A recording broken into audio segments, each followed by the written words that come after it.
That's the victim stage. Every victim has a victim story. You ask somebody, a victim, what's going on, they'll give you a list of complaints about what's wrong and who did it. Fannie Lou Hamer once said, I got sick and tired of being sick and tired. Yeah, one of my favorite quotes. So when you get sick and tired of being sick and tired, something happens. And you start to open up to a possibility that maybe I'm in my own way. Maybe there's something more than what meets the eye. And would you say that if you are stuck and you are sick and tired of being sick and tired, if you're in that space where there's no movement and you tried everything, that it means you need spiritual momentum or you need an awakening? Yes. Yeah. You're going to need something that is not within your little mind and your little perception. And that's where prayer comes in. That's where meditation comes in. That's where life visioning comes in. So if you just said, help, I'm open, I'm available to something new, now you're on your way. Yeah. Help is a prayer. Help is a prayer. Yeah. I say, when I use the word help, I say, hello, eternal loving presence. That's what help means to me. Yeah. Hello, eternal loving presence. Wow, that's a good one. Recently, I had to say that. Tweet, tweet.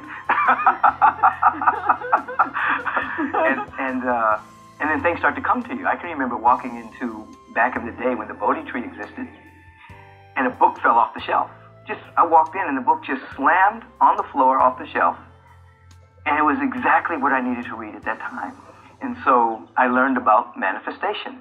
I learned about the second stage, which is how to manifest, which is establishing intention, beginning to see visually the kind of life you want to live, beginning to have conversation about that kind of life. I tell people you have to talk about it more than you talk about your problems, because at the end of the day, if you're complaining more than you're talking about your vision, then you're in inertia. So there's a shift that takes place where you're actually talking about the possibilities more than you're talking about your issues. Yeah. You don't deny the issues. Bad things have happened to people. You're not denying that those things have happened. But it's the energy that you give to it. That is a definite true fact. If you start talking about somebody or you're engaged in a conversation where you're gossiping, before long you're spiraling down. Energy goes into those lower frequencies. Yep. Doubt, worry, fear, now you're in that sediment. Mm-hmm. You're in that dynamic. Mm-hmm. But if you start talking about possibility, even if you don't know how to get there, then your energy starts to go up. Mm-hmm. What if you ask a what if question? What if all my needs were met? What would I be doing in my life? What if everything is really working together for my good? What if all the bad things that have happened in my life are leading me to activating some great potential in my experience? Mm-hmm. What if God really is on my side? Yeah. You ask a what if question and you start to notice little tiny miracles happening in your life. Mm-hmm. Things start to manifest. You don't know how they got there. Yeah. What about this dark night of the soul? You speak about, everybody's heard that phrase, the dark night of the soul. There are people who have that dark night and kind of abide in that space and they never really get past it. But the dark night of the soul is there for what? The dark night of the soul is a couple of stages to it. The primary dark night of the soul is when you're losing your identification with your previous identity, but you don't yet have an identification with what's new emerging. You're in the dark. You don't know. You knew this is who you used to be, but you're not that anymore. But who you're becoming, you're not that either. So it's dark. It's really, and sometimes it's excruciating. Sometimes it's a lot of fear, a lot of disconnect.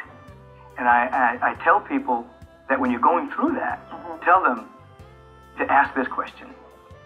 If this experience were to last forever, what quality would have to emerge for me to have peace of mind?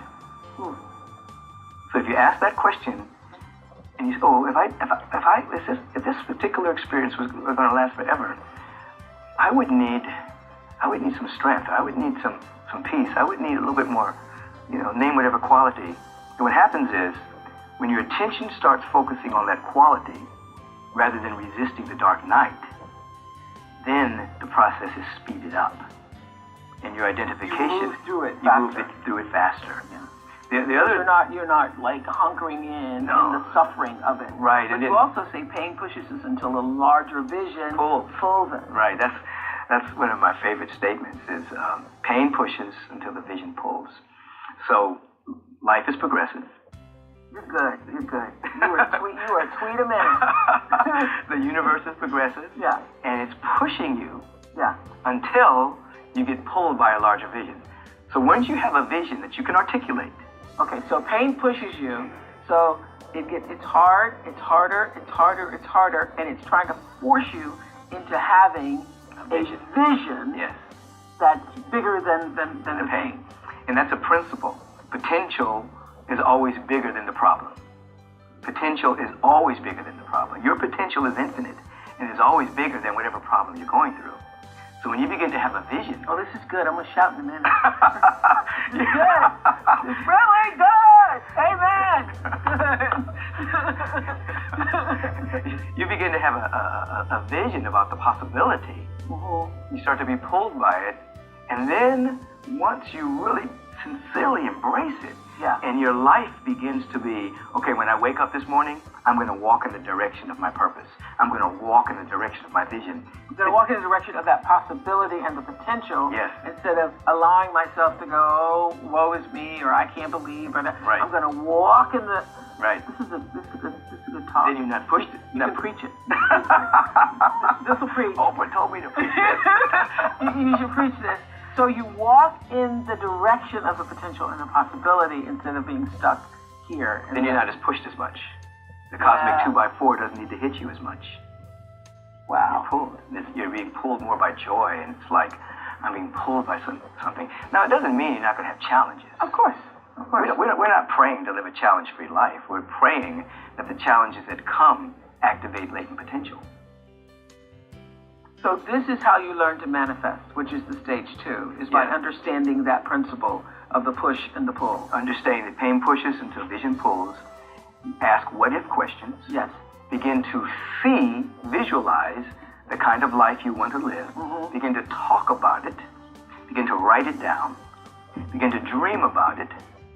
And then what I teach is you talk about it. Doesn't mean you talk to everybody because everyone is not trustworthy. That's right. You talk to selected friends about it. You talk to it. Uh-huh. You actually talk to the vision. Talk to the possibility. Talk to love. You talk to peace. You talk to prosperity. I see you everywhere. I see you prosperity in the lawn. I see you abundance in the grain of the sand. I see you everywhere. Mm-hmm. You talk to it, and then after a while, you're talking from it. Mm-hmm. Let's talk about vibration. You use it a lot in your teaching, and I noticed like everybody at Agape is on the same vibrational frequency and using that language. And I don't know when it was I first got it, that there is an energy and a frequency to everything, and that your whole role and goal in life is to line up with whatever is the frequency that is going to allow you to move in the flow of your own life. Wait, how did you discover this? It's back in the 80s I started using that terminology because I became aware that, we are vibrational beings. We're not just flesh and blood. If you put anything under a microscope, an intense microscope, you're going to ultimately see that everything is vibration. And as the scientists are not telling us, there's information there. But it's not solid. It's always moving. So we're vibrational beings. So as you were just saying, when we lift our vibration to what we want to experience, it happens first on a vibratory level. And then it shows up and manifests in our life. So people who are holding on to rancor, animosity, they're slowing down their vibration. Okay, just had an aha there. You're actually, when you recognize your vibrational frequency, you're drawing into yourself all the time, literally, the vibration that is most like what you're putting out. Right. Correct? Right. Yeah. You cannot, another way of saying is you cannot have what you're not willing to become vibrationally. Ah. If you do get it, you'll lose it. Ah. You see, this is why people, they'll win the lottery, they lose everything, or they'll finally get the person they think they want to be with. They can't keep the relationship, or They'll get a modicum of success but can't hold on to it because inside they weren't vibrationally aligned. They really hadn't become it. So you can temporarily manipulate and get things, but to have it completely, you have to lift your vibration and become that in vibration. Oh, that's so good. You need to repeat it. That is so good. Isn't that look, hallelujah, hallelujah. That is so good. You're not really attracting things to you. You're really radiating. It's really a radiation. I can cry right now. I felt that so strongly. That's going to resonate with a lot of people. Yeah, you're radiating it from within out. It's like if I become the vibrational frequency of love, harmony, peace, and I'm radiating that, that's the key. It's going to show up in my life. That's the key. That's the word. You're not attracting it. You have to be it and radiate it, and then it is drawn to you, right? And you to it. So then the work then becomes about you working on yourself. Yes. Yeah. You have to like yourself when you're by yourself. Yeah. You have to like yourself. I mean, when you're by yourself, you have to look at those thoughts, the beautiful thoughts, the crazy thoughts. You have to embrace yourself. You have to forgive yourself. You have to love yourself. And when you can fall in love with yourself and like yourself when you're by yourself, now you can be with others. But if you don't like yourself when you're by yourself, then you're pulling on others to make you happy. Correct. You see. You also talk about wealth in the way that, the idea of manifestation can be confusing to people because a lot of people think, I manifested my wealth or I manifested my husband, my possessions, but you say that you limit your true spiritual potential if you get attached to those things. Right. Those are wonderful signposts along the way. They're wonderful blessings. But at the bottom line, we're here to unfold our soul. Bottom line, we're here to, there's so much good within us. Yeah. Is that the purpose of human experience? The purpose of human experience is that we're at a stage of our evolution where we can think about what we think about. We can actually think independent of a circumstance and choose. We can choose and let our soul unfold. And this is very important because either people are in reaction or they're in choice. Choice comes when you expand your awareness. Reaction is if you have limited awareness. So in other words, we both know this. You take somebody like His Holiness the Dalai Lama or Dr. King, who chose to love in the face of hate, where many people would react in the face of hate. Through prayer and meditation, they're expanded their awareness and they could choose. So here in this human dimension, we learn to choose regardless of conditions. Now we're participating in our own unfoldment. I can actually choose to be better. So you teach the power of life visioning. What is the difference between visioning and visualization? This is a great question. Visualization, that's stage 2, that's manifestor level. That means I actually see the life that I want to live. I see it visually. I feel it. I have an emotional bond with it until it manifests. Visioning is different. Visioning says there's something within me that I can't see beyond my imagination. I want that to come forward. It's the life force? Yes, it's the life force. It's my unique pattern. Okay? It's beyond societal fantasy. It's beyond parental fantasy. In other words, your mother may have had a dream about you and wanted you to be a doctor. The society wants you to act a certain way. But there's something that's been placed there by God. And when you go into the visioning process, you're actually opening yourself up to that which is unique to you to express. So it's not a physical vision or visualization. Like visualization is like I imagine myself to be in Hawaii, or I imagine yourself to have this house or this car. No, it can include that, but it transcends that. You're actually becoming in tune with your purpose. Got it.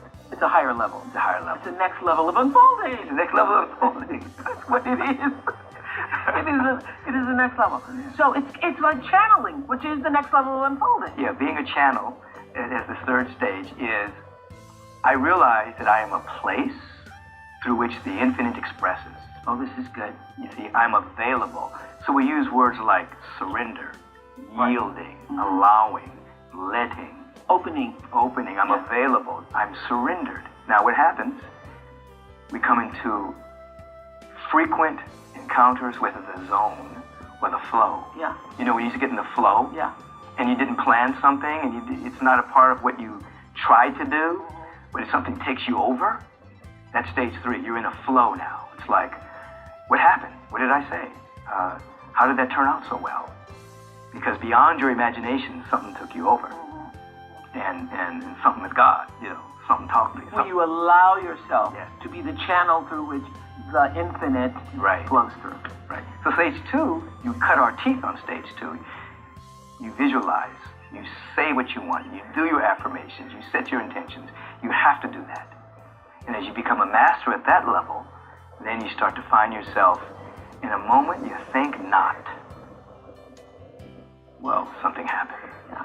In a moment you think not, you become available. You become a channel for such beauty and greatness and love and giving and creativity. And then by stage 4, you are like, I don't know if it's all the time. It's like agape on a Sunday morning all the time. That's stage 4. Yeah, you feel you're one with God, you know, and it doesn't take away from God. As a matter of fact, to limit the presence of God is to blaspheme the presence, you see. So you just feel connected. It's a connection. Yeah. And that's stage 4 is my life is the life of God because there's no other life outside of God. God is infinite. Who can live in that all the time? I love it. I've had You've had moments. Yes. I've had glimpses. I've had moments. I've had, you know, like little, but where you can feel it. But just to be there all the time. I don't know if being there all the time is a part of this plane. Is it? I think that you just get to higher and higher levels of it. I would agree with that. Yes. Yeah. And you find yourself today at a higher frequency than you were 10 years ago. Absolutely. And if you're not, then you're not evolving on the planet. And 10 years from now, you want to be at a higher frequency than you are now. Thank you. Thanks for blessing us with your words and your presence. Thank you. I'm Oprah Winfrey, and you've been listening to Super Soul Conversations, a podcast. You can follow Super Soul on Instagram, Twitter, and Facebook.